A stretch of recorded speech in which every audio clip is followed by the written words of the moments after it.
Good afternoon, everyone. This is a video series I want to make for the faculty at the Los Angeles Community College District. Although any teacher, anyone that's interested in using Canvas can learn something from this. By the way, if you don't know what the screen is here, I'm using something called OBS, which if you look at the top, stands for Open Broadcast Software. If you look down here, it says you can stream, you can also record. Obviously, I'm recording. And the cool thing is I can actually pause it and then come back if I need to do something, which I'm sure will happen eventually. Anyways, I'm recording my screen, and this is Canvas. I'm not going to tell you how to log in. That's a separate video that you could probably get from the LA Community College District. But what I wanted to show you was kind of the features that I use on Canvas and ones I think that are very useful for this migration to being online. Um, I wanted to show you very briefly.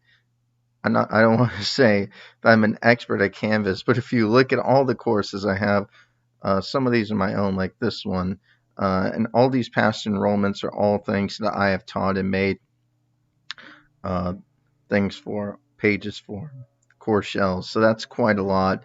I've been using it since 2016, working on it a lot, and I'm going to kind of use some of the things that I've learned over the years to kind of help you out. And I'm going to use my sandbox because I can mess with that all I want. Now, I already added my syllabus, and I can show you how to do that later.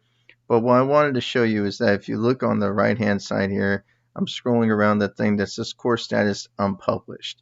Whenever you start a Canvas shell, everything's unpublished. You won't see anything. You won't have a home page. So you'll need to do that. But the most important thing to note about the course status is that if it is unpublished, some of your students may not be able to see what's going on. Although when I checked in student view, it seems like they could, but I don't think that's possible, at least for the students that I've had. So the most important thing that I wanted to tell you now is that when you are ready, you want to publish this course shell, because if you do not, no matter how many announcements you make, which if you see on the right hand corner here, left hand corner, excuse me, no matter how many announcements you make or how many assignments you make, they probably won't be able to see them because it's unpublished. The course is unpublished. I've had this problem many times before. So don't forget to publish your course when you're ready to go. For this video, I just wanted to very briefly talk about some of the things that I like to use, and I like to put them in alphabetical order, which they're not at the current moment.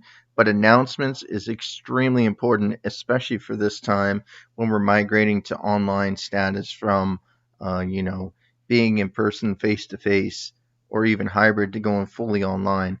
Announcements are your bread and butter. That's where you can communicate best with students. For the community college district, I believe it goes to their CCD emails as well as personal emails that they have attached to it. Although some students have told me they've had some problems with that. Assignments obviously very important. That's where you put all your graded work, and I'll be explaining how you can use the speed grader later on. This is a feature that's great for online classes called discussions, and that's where you kind of get to do, in class, oftentimes we'll say, so what do you think about this? What do you think about that?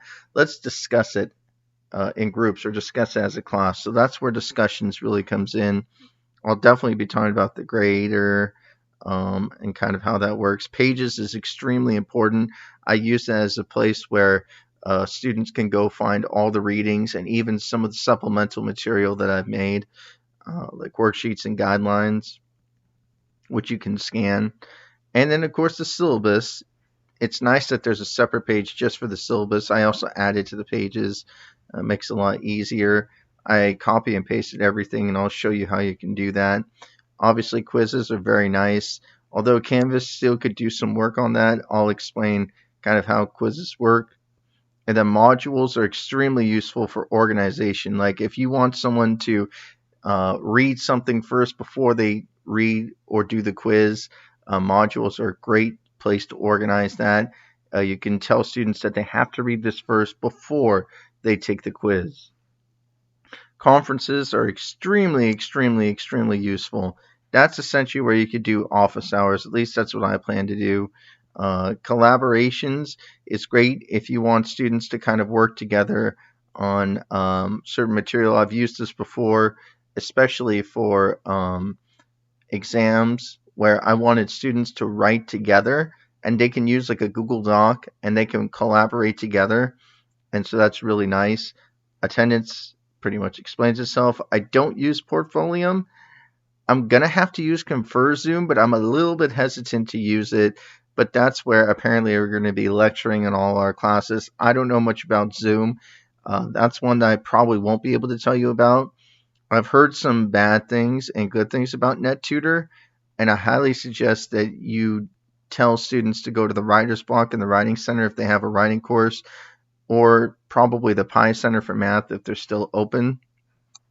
And chat, I told my students before we left, I said that'll be a great feature if you think the whole class needs to know something. And I'm not worried about outcomes or files. The reason why I put away files, I'll explain that later. WWWB collaborations relates to, of course, the collaborations mentioned above. And then Office 365 is great for students who like to work on the cloud. It's saved onto Canvas, so every time you log into Office 365, it'll be saved on here. And then finally, settings is very important. And I'll explain how I use my settings. So hopefully this will help you.